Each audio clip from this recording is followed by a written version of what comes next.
Hi hello అండి, అందరికీ నమస్కారం. ఈరోజైతే నేను వితౌట్ డ్రిల్లింగ్ వితౌట్ హ్యాంగింగ్ వాష్రూమ్స్లో మనం షెల్ఫ్స్ని ఎలా ఫిక్స్ చేసుకోవచ్చు అనేది నేను చూపించాలనుకుంటున్నాను.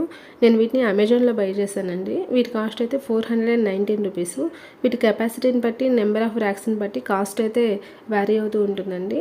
నేను 2 ర్యాక్స్ తీసుకున్నాను. సో కాస్ట్ ₹419 పడింది. వీటి colours ash and white colour అనమాట. సో 2 ర్యాక్స్ వచ్చాయి. అండ్ వీటికి 3 వాల్ స్టిక్కర్స్ ఇచ్చారు. ఈ వాల్ స్టిక్కర్స్ని యూజ్ చేసి మనము వాల్స్కి స్టిక్ చేయొచ్చు అనమాట ర్యాక్స్ని. సో ఇక్కడ 2 ర్యాక్స్కి 3 వాల్ స్టిక్కర్స్ ఇచ్చారు. ఒకటి ఏంటంటే ఎక్స్ట్రాగా అనమాట. ఇంకా 4 హుక్స్ ఇచ్చారు. ఈ 4 హుక్స్ని మనం ఏం చేస్తామంటే ఈ ర్యాక్స్కి సైడ్ తగిలిస్తాము. అంటే ఏమైనా హ్యాంగింగ్ చేసుకోవడానికి యూజ్ అవుతుందని. సో ఒక పాంప్లెట్ కూడా ఇస్తారని, అంటే ఎలా మనం వాటిని ఈజీగా ఫిక్స్ చేసుకోవాలని తెలియడం కోసము. సో అందరికి ఈజీగా అర్థమవుతుంది. సో మనం ఒకసారి చూద్దాము ఎలా ఫిక్స్ చేయాలనేది. ఈ వాల్ స్టిక్కర్స్కి వెనుక ఉన్న ఆ కవర్ పేజ్ని తీసేసి మనం నీట్గా ఒకసారి ముందే వాల్ క్లీన్ చేసుకుని దానికి స్టిక్ చేయాలన్నమాట. ఈ స్టిక్ చేసిన దానికి మనం ర్యాక్స్ని ఫిక్స్ చేస్తాము. సో ఇక్కడ నేను స్టిక్ చేస్తున్నాను. ఇవైతే నాకు చాలా హెల్ప్ఫుల్ అనిపిస్తున్నాయండి. ఎందుకంటే ప్రతి ఒక్కదానికి మనం డ్రిల్లింగ్ కానీ హుక్ హ్యాంగింగ్ కానీ చేయలేం కదా. సో వీటితో అయితే ఈజీగా ఫిక్స్ చేసేసుకోవచ్చు.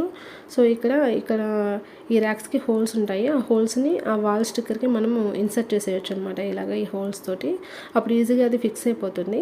హెవీ వెయిట్ కాకుండా normal water, shampoo bottles, soaps, liquids ఇలాంటివి ఈజీగా ఫిక్స్ చేసుకోవచ్చు. సో ఇక్కడైతే మనం హుక్స్ కూడా ఫిక్స్ చేద్దామండి. చూద్దాము. ఇక్కడ 4 ఇచ్చారు కదా, నేను దీనికి 2 యూజ్ చేస్తున్నాను. ఈ 2 ఇక్కడ పెట్టేసి ఏమైనా మనం హ్యాంగింగ్ చేసుకోవచ్చు.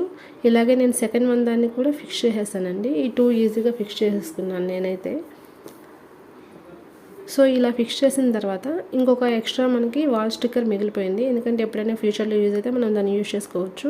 అండ్ ఇలా ఫిక్స్ చేశాక ఒక 24 అవర్స్ అయితే మనం వీటిని లీవ్ చేసేయాలండి. ఎందుకంటే ఇప్పుడే మనం వాటిని వాల్కి స్టిక్ చేసాం కాబట్టి ఆ స్టిక్ కొంచెం అవి స్టిక్కీగా ఉండడం కోసం ఒక 24 అవర్స్ వదిలేసి తర్వాత మనకు కావాల్సిన మనం దానిలో పెట్టుకోవచ్చు. సో ఇవైతే నాకు చాలా హెల్ప్ఫుల్ అనిపించాయండి. మీకేమనిపించిందో కామెంట్ చేయండి. ఈ వీడియో మీకు కనుక నచ్చినట్లయితే లైక్ చేసి, షేర్ చేసి, సబ్స్క్రైబ్ చేసుకోండి. Thank you. Keep watching.